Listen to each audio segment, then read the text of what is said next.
Fala pessoal, tudo bem? Hoje eu tô aqui para fazer mais um vídeo para vocês, dessa vez para falar de futebol e de final de Libertadores da América, mas antes de começar o vídeo peço para você vir aqui, deixa seu like, sua inscrição, compartilha muito esse vídeo, que esse vídeo vai ser muito importante. Esse vídeo é um dos mais esperados por muitas pessoas, muitos tricolores, e obviamente tem sido legal essa troca com vocês por aqui.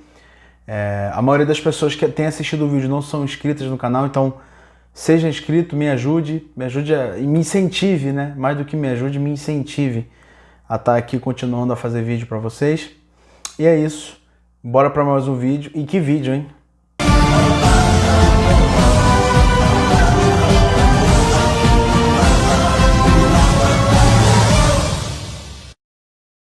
Talvez esse seja o vídeo mais esperado por mim de alguns anos pra cá. Na verdade eu esperei 15 anos para poder viver esse momento de novo. Não falo nem para fazer esse vídeo, mas porque obviamente há 15 anos atrás eu nem imaginava que eu estaria fazendo vídeo aqui hoje, e muito menos que eu me formaria em jornalismo, que eu seria um jornalista hoje. Mas eu esperei 15 anos para poder ver o Fluminense estando numa final de Libertadores, e eu aqui falando para vocês esse Fluminense versus Boca Juniors, uma final inédita entre esses dois clubes. E obviamente um Brasil e Argentina, mas já adianto que esse time já se enfrentaram pela Libertadores em algumas oportunidades. Na verdade foram 6 oportunidades e a gente vê muito equilíbrio. São 2 vitórias do Boca Juniors, 2 empates e 2 vitórias do Fluminense. Todas essas partidas foram pela Libertadores, como eu disse, e obviamente muito equilíbrio, né? 2-2-2, então ninguém leva vantagem, mais um vai levar vantagem nesse sábado. O que eu posso dizer é que o Fluminense em 2008 eliminou o Boca Juniors nas semifinais daquela Libertadores, e o Fluminense chegou à final daquela Libertadores, e o Boca pegou o Fluminense nas quartas de finais em 2012 e também chegou à final daquela Libertadores. E o que esses dois times têm em comum, o Fluminense de 2008 e o Boca de 2012, os dois chegaram na final e os dois perderam. Então é isso que eles têm em comum. Então até nisso eles estão empatados, né? Uma eliminação para cada um, né? E fizeram ótimos jogos na Libertadores, também na fase de grupo. Tem muita história, né? Não muita, né? Mas tem uma história interessante entre os dois times. E como esses times chegam, como é que é o momento deles para essa final. Começando pelo Boca, que inclusive é o mandante do jogo, apesar do jogo ser no Maracanã. O Boca, ele depois da semifinal contra o Palmeiras, ele jogou 5 jogos. 3 foi com time misto ou com time reserva, totalmente reserva, e 2 foram somente com seus titulares. O Boca, ele já fez jogos melhores, ele vem numa crescente também, é importante falar. Acho que isso dá para ter uma noção de como vem o time do Boca Juniors para essa decisão. E é difícil fazer uma análise também por isso, pelo time estar numa crescente, então a gente não sabe onde pode chegar, e também pelo time ter jogado algumas vezes, a maioria das vezes, com o time reserva, o que não dá para ter uma análise certinha do time. Já o Fluminense, ele depois, né, da semifinal contra o Inter, ele jogou 6 jogos. Em 4 ele jogou com o time titular, e em 2 ele jogou com o time reserva. O Fluminense também já viveu momentos melhores, principalmente ao longo da temporada. Assim, a gente destaca direto que o Fluminense já viveu talvez os seus ápices, né, de atuação e até de vitórias dentro do Campeonato Brasileiro, da própria Libertadores, Copa do Brasil. Mas também acho que não dá para falar que é uma fase horrível. Talvez é uma fase um pouco sem sorte. E assim como o Boca Juniors jogou com o time reserva em vários momentos, e fora a cabeça, né?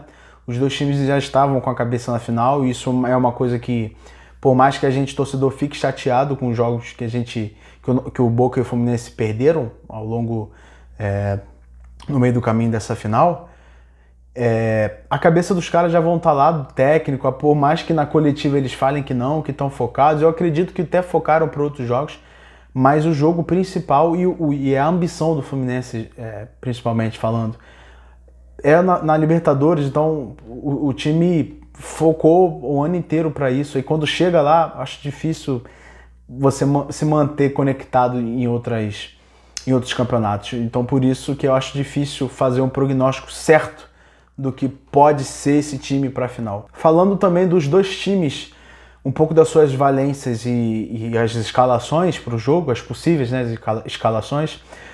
Falando do Fluminense, o Fluminense é um time que tem muita alternativa para jogo.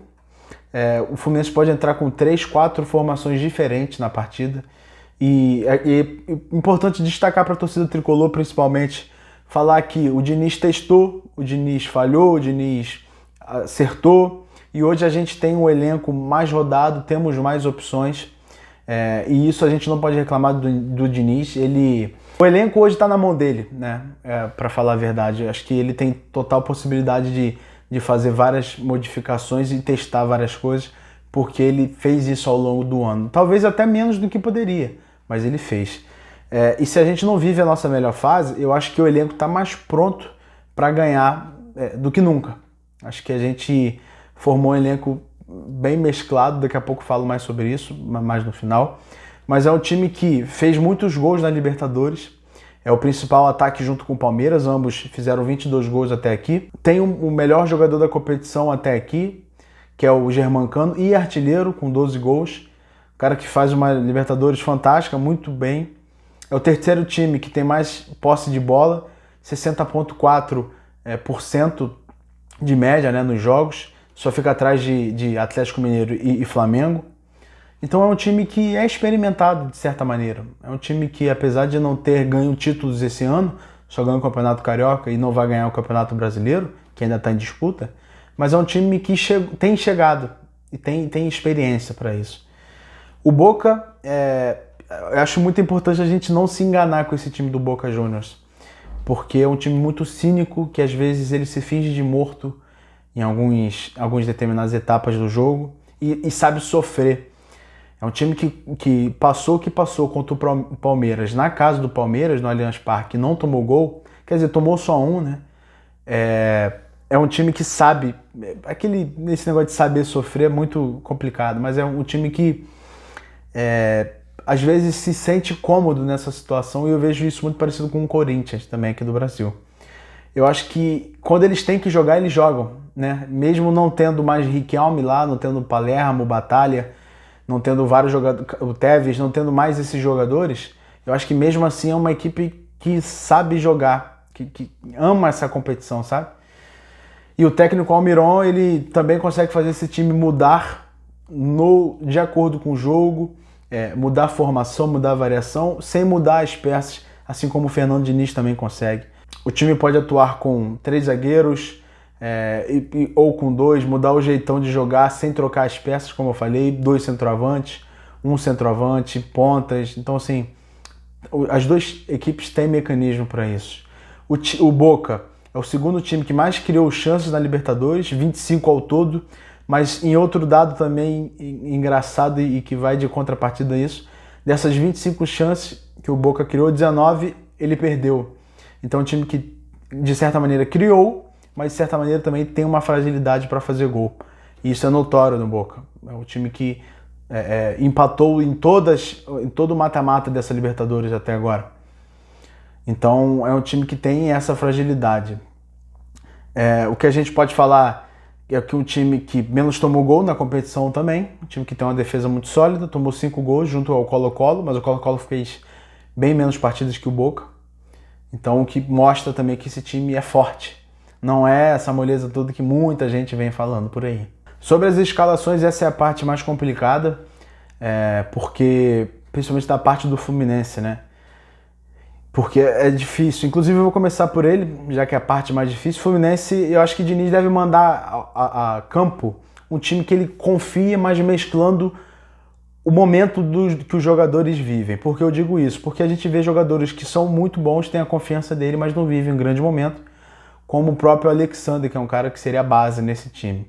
Mas eu acho que o time que deve ir a campo deve ser com o Fábio no gol, Samuel Xavier na lateral esquerda, ao que tudo indica, recuperado de lesão, Nino pela zaga direita, Felipe Melo pela zaga esquerda e Marcelo pela lateral esquerda. No meio de campo, eu acho que ele deve ir com André e Martinelli, fechando os 2 volantes. Pela fase do Martinelli, uma fase boa, melhor que o Alexandre. Mais na frente, Paulo Henrique Ganso, que é um cara que eu acho que ele não vai abrir mão. Arias pela direita, Keno pela esquerda e Cano como centroavante. Eu acho que ele não irá com o John Kennedy de titular. Você pode ter visto isso já aqui. E nem com o Lima, nem com o Alexandre, apesar do momento do Lima e do John Kennedy serem muito bons. Acho que ele deve optar por um time até mais seguro, que vem jogando mais. Sobre o Boca, eu acho que é mais fácil falar, porque o time vem com mudança forçada, mas eu acho que, se não me engano, vai ser só essa por o jogo. A mudança forçada é o Marcos Rojo, que não vai jogar a final porque foi expulso contra o Palmeiras, que inclusive ele é o capitão do time. Então, o time que deve ir a campo é com o Sérgio Romero no gol, baita goleiro, vem fazendo uma boa Libertadores, Advíncula pela lateral direita, Figal, Valentini e Fabra, Medina, aí no caso um 4-4-2, né? Medina pelo ataque, pela meia direita, Paul Fernandes, Eck Gonzalez, fechando o meio, e Barco pelo lado esquerdo. Merentiel e Cavani como centroavante. É o time base que vem jogando, principalmente os principais jogos. É um time aguerrido, que vai tentar fazer história do Maracanã. Mas é importante dizer que o Boca não ganha os últimos 12 jogos de mata-mata continental.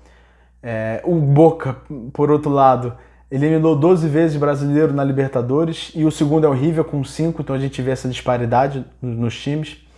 O Boca, das 12 finais que jogou, 6 foram contra o time brasileiros. Ele ganhou do Santos, do Cruzeiro, do Palmeiras e do Grêmio, e perdeu para o Santos e Corinthians. Já o Fluminense, ele vai para a sua segunda final de Libertadores, tem um bom retrospecto contra times argentinos até. Obviamente tem muito menos história que o Boca Juniors na competição, isso aí, né, não precisa nem falar, mesmo eu torcendo para o Fluminense, acho que é uma verdade. E outra coisa, que o Marcelo pode entrar para a lista de jogadores que ganharam a Champions e também a Libertadores, que seria algo muito interessante, principalmente para ele. A gente tem ótimos candidatos a decidirem os jogos, Cavani e Cano, que são dois atacantes natos, fazedores de gols. As coisas já fazem, é difícil comparar um com o outro, porque o Cavani ainda não é aquele Cavani que a gente viu, e o Cano é aquele cara que a gente vem ao longo desses últimos anos vendo. É o artilheiro, como eu disse, e o Cavani tem um gol, inclusive contra o Palmeiras. Também temos um bom duelo no meio de organizadores, com Ganso e Paul Fernandes. Aí eu acho que já muda um pouco, o Ganso não vive uma fase tão boa, vem se recuperando, e o Paul Fernandes, esse vive uma grande fase, um cara que mudou de posição, né, ao longo da carreira, é um camisa 8 hoje, muito bom. E tem pontas que podem fazer a diferença, Barco, baita jogador, cara, moleque muito bom, joga ali na esquerda, mas é um cara muito chato, toda hora tenta, rápido, aquele típico argentino mesmo jogando bola. E o Arias, que é um colombiano muito bom de bola. Poderia colocar o Keno também, mas eu acho que o Arias é mais jogador e, de certa maneira, é mais regular. E temos ótimos goleiros, o que falar de Fábio e de Romero, dois goleiros de nível de seleção. Claro que o Romero mais experimentado, até por ter na Argentina goleiros piores que o Brasil tem. A gente tem Alisson e Ederson, que são baitas goleiros. Temos laterais muito atacantes, que atacam muito fortes, que é o Marcelo e o Advíncula. O Marcelo um cara mais de habilidade, mais de organização, o Advíncula um cara mais de força, mais de infiltração. Então assim, eu acho que vai ser uma final aberta.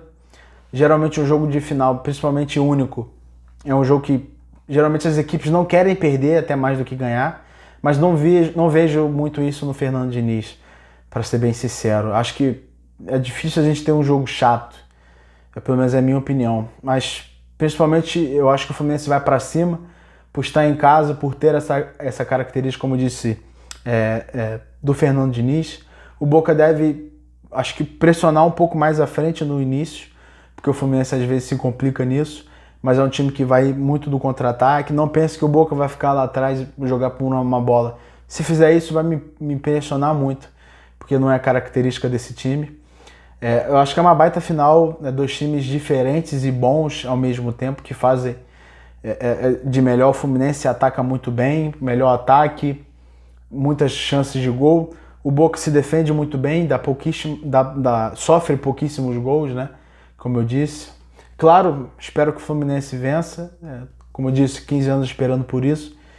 para poder viver esse momento de novo e viver, sentir isso, né, de ver um Fluminense grande, de ver pessoas no clube que enxergam o Fluminense dessa maneira. E, pô, eu tô muito feliz, um pouco apreensivo também, obviamente, por se tratar de uma final e saber que é um baita time do outro lado, um time que eu respeito muito, não é à toa que eu tenho uma camisa, um time que tem uma história absurda. Eu sou um amante do futebol e um cara que gosta muito do futebol, principalmente sul-americano, argentino, brasileiro. Então acho que é uma final muito digna. Espero que seja um jogo muito bom mesmo. E que eu, obviamente, independentemente do resultado, eu vou voltar aqui para falar do pós-jogo. Mas, obviamente, espero que o Fluminense ganhe. Chego a estar suando de tanta emoção, mas espero que o Fluminense ganhe. E saudações tricolores para todo mundo que assistiu esse vídeo. E que seja um baita jogo. Mande pro seu amigo tricolor, sua amiga tricolor também. Mande para todo mundo que gosta de futebol, que vai assistir essa final, que não sabe muito. Então, tudo aqui é um vídeo completaço. Espero que vocês tenham gostado. É isso. Tamo aqui depois no pós-jogo, tá bom? É isso, pessoal. Tamo junto. E que vença o Fluminense. Saudações tricolores.